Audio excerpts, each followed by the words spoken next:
Bom dia, pessoal. Continuação do vídeo anterior sobre corpos, a necessidade de corpo. A gente vai continuar vendo noções intuitivas para entender a estrutura, que a teoria depois dá para mergulhar bem pesado. Eu não vou me ater a isso, mas entender mais ou menos como funciona a intuição da coisa. Então, que exemplo de coisa que realmente tem essa propriedade boa de ser fechado, no sentido de não escapar? Bom, se você tem os números naturais, não vai ser corpo. Pera aí, volta. Se você tem os números racionais, frações basicamente, você tem a operação de soma normal, a conta de mais usual que a gente está acostumado, e a multiplicação usual, isso vai ser um corpo. Você tem uma fração mais outra fração, lembra, a gente sabe fazer o MMC, somar e continua sendo uma fração. Você pode fazer menos a fração, você tem o inverso da soma. A conta de mais é comutativa, você pode mudar a ordem. A conta de vezes, você consegue fazer uma fração vezes outra qualquer. Você não consegue... O que você não consegue é, às vezes, dividir uma fração por outra. Mas aí entra naquele mérito que eu falei. Você pode multiplicar dois elementos quaisquer e pode até comutar. E você também pode inverter os elementos. Então, você tem uma fração dividida por outra, é a mesma coisa que multiplicar pelo inverso. O único elemento que você não consegue inverter na multiplicação é o zero.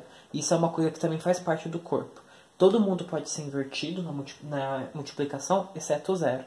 E essa estrutura obedece isso perfeitamente. Agora, algo que não com essas mesmas operações, algo que não é corpo, é você pegar os números inteiros com a mesma soma e com a mesma multiplicação. Por que que isso não é um corpo? O Z tá meio torto, tá? Mas são os números inteiros. Se você somar dois números inteiros, continua sendo inteiro. Porque nenhum deles possui casas após a vírgula, de uma maneira intuitiva falando. Então, a soma e a subtração entre eles vai continuar não possuindo, de uma maneira lúdica. Ou você pode argumentar que todos eles são frações sobre 1. Soma de frações sobre 1 continua sendo uma fração sobre 1. Enfim, pode argumentar de muitas maneiras. A soma e a subtração está bem definida, você pode ir e voltar. Agora, a multiplicação, um inteiro vezes outro, vai continuar sendo um inteiro. Pode usar argumentos à vontade, pensar à vontade. Agora, um inteiro dividido por outro continua sendo inteiro? E aí não. Você não pode fazer, nem sempre você consegue fazer o contrário de vezes. Você pode multiplicar por 2? Pode. Você pode dividir por 2, ou seja, multiplicar pelo inverso do 2? Não, nem sempre. Se você fizer 1 dividido por 2, ia deixar de ser inteiro. Então não é um corpo. Podemos ir mais longe. Outro corpo. Os reais com a soma e a multiplicação. Isso é um corpo. Por que que isso é um corpo? Primeiro, ele já contém os racionais dentro dele.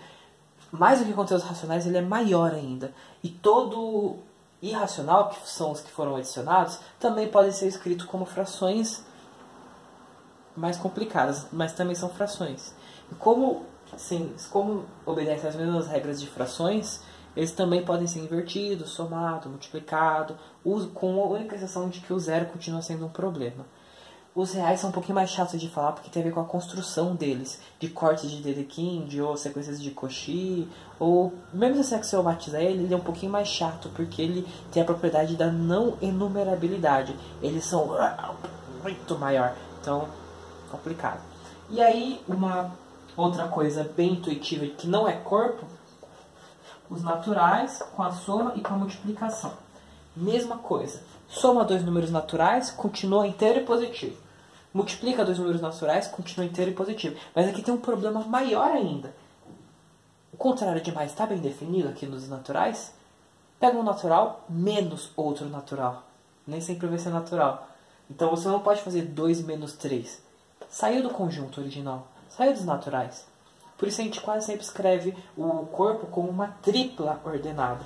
Onde o primeiro é o conjunto, operação básica e operação secundária. E aí fura o conjunto com essas duas operações. Não dá para se manter os naturais. Também não é um corpo.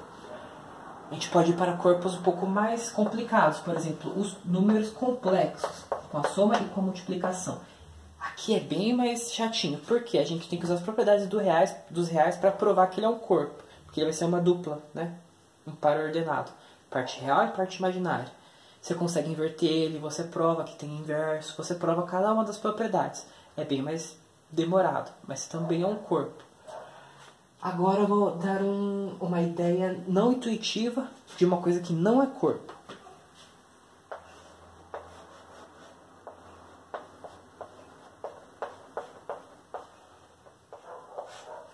Conjunto das matrizes 2x2. O que são matrizes 2x2? Matrizes dessa forma. Tudo bem? Pode colocar entradas reais, escolha números para entrar aqui dentro da matriz. Ok, tanto faz. Contanto que seja os reais inteiros ou os racionais, que você não limite quem são esses números, isso não vai ser um corpo. Por quê? Soma de matrizes continua sendo matriz. Subtração de matrizes continua sendo uma matriz. Não é bem subtração porque é o inverso da soma, né? Mas a gente pode enxergar como se fosse uma subtração. Multiplicação de matrizes é aquela multiplicação chata, mas continua sendo uma matriz. 2 por 2 mantém a ordem. Mas o contrário de multiplicação. Eu consigo dividir por uma matriz, eu consigo fazer o contrário de uma matriz, por assim dizer, eu consigo sempre calcular a matriz inversa. Se você já fez alguns cursos, você vai lembrar que nem toda matriz é invertível. E não é só a zero. Tem muitas matrizes que não são todas zeros, mas elas são não invertíveis. E tem algumas condições para conseguir transformar isso num corpo. Mas isso inteiro não vai ser um corpo. Entradas reais não vai ser um corpo. Complicado, né? Tem muitos exemplos possíveis, tipo, de coisas que são corpo e coisas que não são corpo. Mas esses eram os mais imediatos para a gente ter uma noção de o que permanece com uma ordem legal. Você pode multiplicar, dividir à vontade, sem sair dali. E o que não pode. Se você multiplicar ou dividir, talvez você quebra e sai do conjunto. No caso das matrizes, o problema não é que você quebra e sai do conjunto, mas você não consegue dividir sempre. Não consegue dividir. Não consegue inverter a matriz. Tem um forte problema. Além disso, a multiplicação não é comutativa, né? Esqueci de falar isso. Lembra que na conta de vezes, você tem que... É uma dos requisitos que você possa inverter a multiplicação.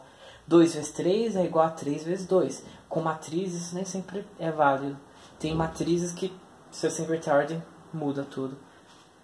Enfim, esses são exemplos básicos. Na próxima eu coloco os requisitos, o que faz um corpo ser um corpo. E aí, a partir daí, vocês seguem seus estudos. Até a próxima.